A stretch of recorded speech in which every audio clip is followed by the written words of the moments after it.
Davlat xavfsizlik xizmatining Buxoro va Surxondaryo viloyatlari bo'yicha boshqarmalari hamda bojxona idoralari hamkorligida o'tkazilgan tezkor tadbir natijasida giyohvandlik vositalarining katta partiyasi noqonuniy aylanmadan olindi. Jumladan 380 avtomagistralda turibmiz. Temir yo'l kesishmasida pasaytirish uchun oq rangli avtomashina olsiga olib to'xtatildi. Avtomashinani ko'zdan kechiramiz.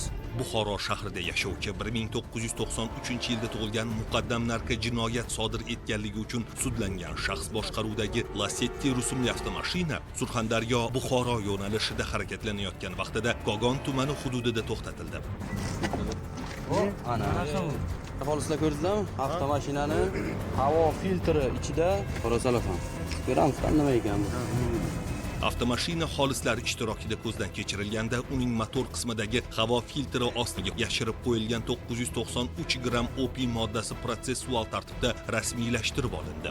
Surishtiruvlar davomida u narkotik moddani Termiz tumanida istiqomat qiluvchi 1980-yilda tug'ilgan xalqaro yuk tashish faoliyati bilan shug'ullanuvchi shaxsdan olganligi aniqlanib, tezkor tadbir davom ettirildi.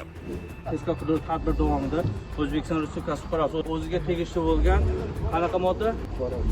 Ya'ni opiy giyohvandlik moddasini har bir ishtirokchilar tomonidan qo'lga olish jarayonida voqea joyidan qochmoqchi bo'lganda qo'lga olinyapti.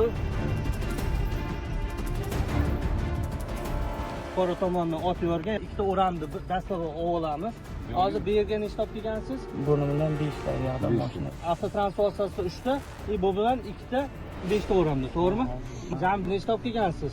Shu 6 ta yopiqga turibdi-da. 6 ta uyda. O'zingiz uyingizda, to'g'rimi?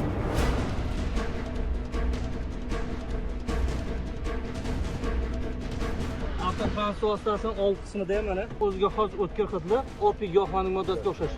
Mashinadan 3 ta o'ram va dala chetidan 2 ta o'ram, jami 5 ta o'ram dalillashish sifatida olinyapti. Qo'ron yashash xonadonida keskin bo'lmaslarida ko'zdan kechiramiz.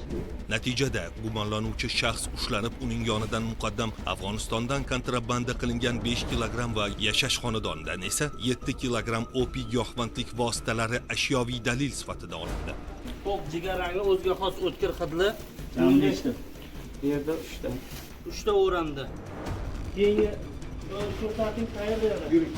Olsa kenzlar. Oq rangli polietilen paket kavlab qo'yilganda 3 ta o'ramda. Polietilen paketga solingan o'ziga xos o'tkir hidli mana. Tekshirib ko'rish maqsadida dalillashish sifatida olyapti.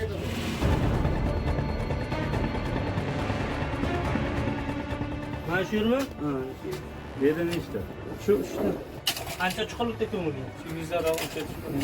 Qora rangli polietilen paket ochib ko'rganda uning ham ichida 3 ta o'ram yashirin tarzda ko'milgan o'ziga xos o'tkir hidli opiy giyohvandlik moddasiga o'xshash moddalarni ma'muriy binoga olib boriladi. O'tkazilgan tadbirlar davomida qariyb 13 kilogramm narkotik moddalarning noqonuniy aylanmasiga chek qo'yildi. Hozirda mazkur shaxslarga nisbatan tegishliligi bo'yicha Jinoyat kodeksining 246 va 273-moddalar bilan jinoyat ishi qo'zg'atilib, tergov harakatlari olib borilmoqda. Hurmatli fuqarolar, kundalik hayotda giyohvandlik vositalari savdosi bilan bog'liq holatlarga duch kelsangiz, Davlat xavfsizlik xizmatining 1520 qisqa raqamiga qo'ng'iroq qilib xabar bering. Shaxsingizning sir saqlanishi kafolatlanadi.